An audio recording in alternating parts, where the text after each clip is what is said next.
When someone gets a diabetes diagnosis, their whole world, it just kind of shrinks. Suddenly, life is all about numbers. Blood sugar levels, A1C readings, counting every single gram of carbohydrates. And look, that's completely understandable. The focus is on the threat that's right there in front of you. But here's the thing. While all eyes are on that main stage, there's a much more dangerous character waiting in the wings, lurking in the shadows. It's a silent partner that almost always arrives unannounced. No fanfare, no warning. It's a danger that just grows quietly, day after day, and it's tangled up in the very reality of living with diabetes. Today, we're going to talk about this hidden threat. We're going to turn the lights on, and we're going to confront what's been hiding in the dark. Let's just start with a number, a stark, cold, unavoidable number.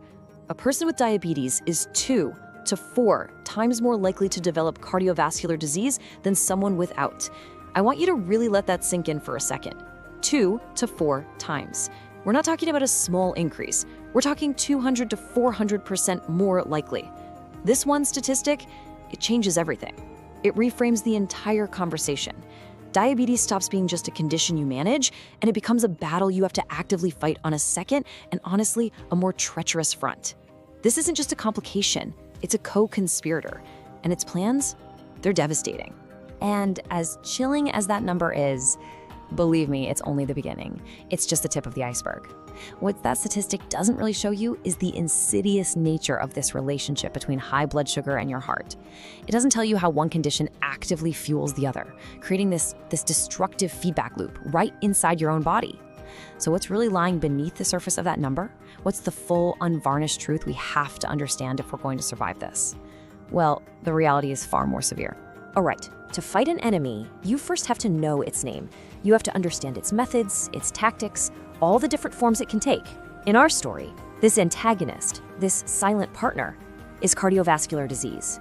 And it's not one single thing. It's a whole collection of conditions, like an army of threats that wages a slow, methodical war on your body's most vital systems. So right now, we are going to unmask this invisible enemy, one face at a time, so you can see it for exactly what it is. So what are we really talking about when we say cardiovascular disease? The name itself sounds so clinical, so distant, right? Almost academic. But what it means is incredibly personal. At its core, CVD is just an umbrella term for a campaign of destruction. It's a whole group of diseases that all have one thing in common. They attack the very infrastructure of your life, your heart, and that vast network of blood vessels that nourishes every single cell in your body. It is a systemic assault from the inside out. Let's look at the first soldier in this army, heart disease. I want you to imagine the arteries that feed your heart muscle. Imagine them as these clean, pristine, life-giving rivers. Well, in a body with diabetes, high blood sugar makes the blood kind of sticky, and it damages the delicate lining of these rivers. That damage is like an open invitation for cholesterol and other stuff to cling to the artery walls, forming this hard, stubborn plaque. Over the years, this plaque just grows, narrowing that river until the flow becomes this sluggish, restricted trickle. And the heart muscle starved for oxygen, it starts to cry out in pain. That's what doctors call angina. And if a piece of that plaque just breaks off in a clot form, stopping the flow completely, the result is a heart attack, a catastrophic failure of the body's central engine. Now, take that exact same devastating process, a vessel blocked by plaque and clots, and just move it. Move it from the heart up to the command center of your entire existence, your brain.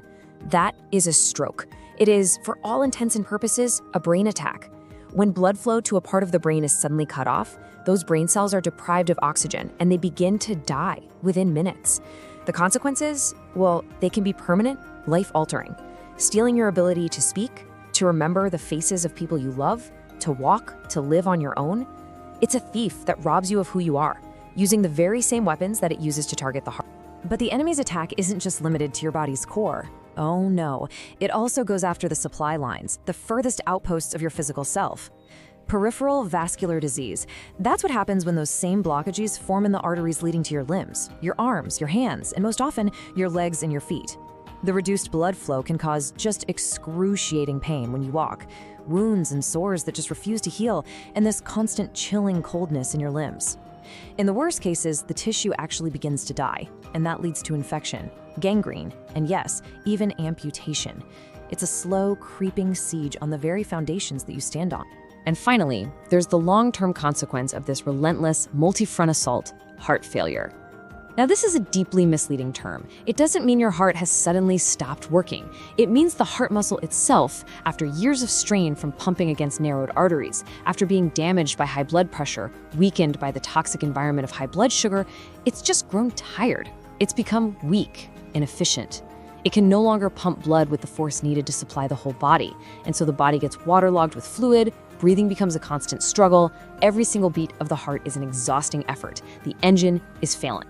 So we've unmasked the ME. We've seen its many faces. Heart disease, stroke, peripheral vascular disease, heart failure.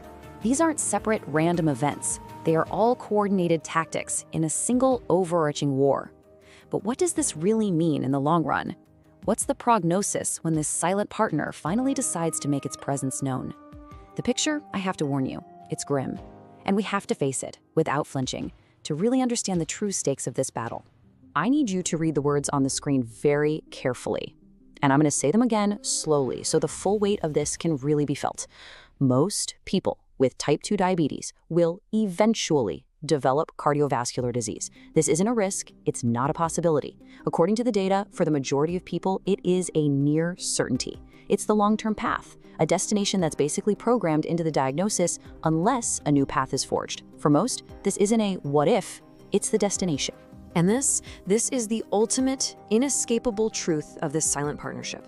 I'm going to read this quote directly from the medical sources. Cardiovascular disease is the most common cause of death in people with diabetes. Let that sink in. Not kidney failure, not nerve damage, not even complications from high blood sugar itself, but the slow, silent, progressive damage done to the heart and the blood vessels. This is the final act of the invisible enemy. And this is why we are having this conversation, because knowing this is the first step to rewriting the end. Okay, I know that the information we've just covered is heavy, it's frightening, and it's supposed to be. You can't fight an enemy you don't respect. You can't win a war you refuse to even acknowledge is being waged. But this is not the end of the story. This is the turning point. Because a prognosis is not a prophecy. A statistic is not a sentence. Now that we have stared the enemy right in the face, we can start to formulate a plan of attack. This is the moment we stop being victims of a statistic and start becoming warriors for our own health. So the question that is probably burning in your mind right now is, what now? With all this knowledge, with these overwhelming odds, is a diabetes diagnosis a death sentence delivered by the heart? Is the outcome just inevitable? It's a fair question. It's the most human question to ask when you're faced with an opponent this formidable. And the answer, thankfully and powerfully, is no. Absolutely not. But avoiding that fate, it requires a response. It requires action. It requires a battle plan. This is where the power shifts back to you. We are now moving from diagnosis to action, from fear to empowerment. What I'm about to share is not a list of gentle suggestions. This is not some casual health advice you can just choose to ignore. This is your 6-point battle plan. These are the strategic, evidence-based weapons you have at your disposal to fight back, to lower your risk, and to change your destiny. Let's go through your arsenal, point by point. First, quit smoking. If you smoke, quitting is the single most powerful blow you can strike. Smoking is literally like pouring gasoline on the fire of diabetes. It speeds up damage to your blood vessels, raises blood pressure, and makes your blood even stickier. Quitting is non-negotiable. Second, maintain a healthy weight. Excess body fat, especially around your middle, puts a huge strain on your heart, forcing it to work harder every single minute. It's not about vanity. It's about unloading a massive burden from your body's most vital muscle. Third, eat a healthy diet. Think of food as either your medicine or a slow poison. A diet full of fruits, vegetables, lean proteins, it helps control blood sugar, lower blood pressure, reduce cholesterol. It is the fuel for your fight. Fourth, exercise regularly. Physical activity strengthens your heart, improves circulation, lowers blood pressure. Think of it like boot camp for your cardiovascular system, making it stronger and more resilient. Fifth, control your levels. This is your intelligence gathering. You have to know your numbers, your A1C, your blood pressure, your cholesterol, and work to keep them in target range. These are the scoreboards that tell you how the war is going. And finally, number 6, the cornerstone that holds this entire strategy together, see your doctor. You are not alone in this fight. Of all the points on our battle plan, this last one, it might just be the most critical. Because a soldier does not go to war without a general. You need a trusted ally, a strategist who understands the terrain of your body and can guide you through this lifelong campaign. And that ally is your doctor. This is not a battle you can or should try to fight by yourself. Building a strong, open, and honest partnership with your physician is your greatest strategic advantage. Your doctor is more than just an ally. They're your partner, your coach, your general in this fight. You have to work with them. And that means going to every scheduled appointment. It means being honest about your struggles and your successes. These checkups are like strategic meetings. They're chances to monitor your blood sugar, sure, but also to track your blood pressure and cholesterol, to check your eyes and feet for early signs of damage, and to talk about medications that can offer powerful protection for your heart. This partnership is how you stay one step ahead of the enemy. It is how you win. We've unmasked the silent partner. We have stared the enemy in the face. But we've also laid out the battle plan. The prognosis is not a prophecy. The future of your health is not written in statistics. It is written in the choices you make starting today. The knowledge is your power, the plan is your weapon, and the fight is yours to win. Thank you for watching Carl Priza. Don't forget to like, share, and subscribe for more practical health tips. Stay informed, stay healthy.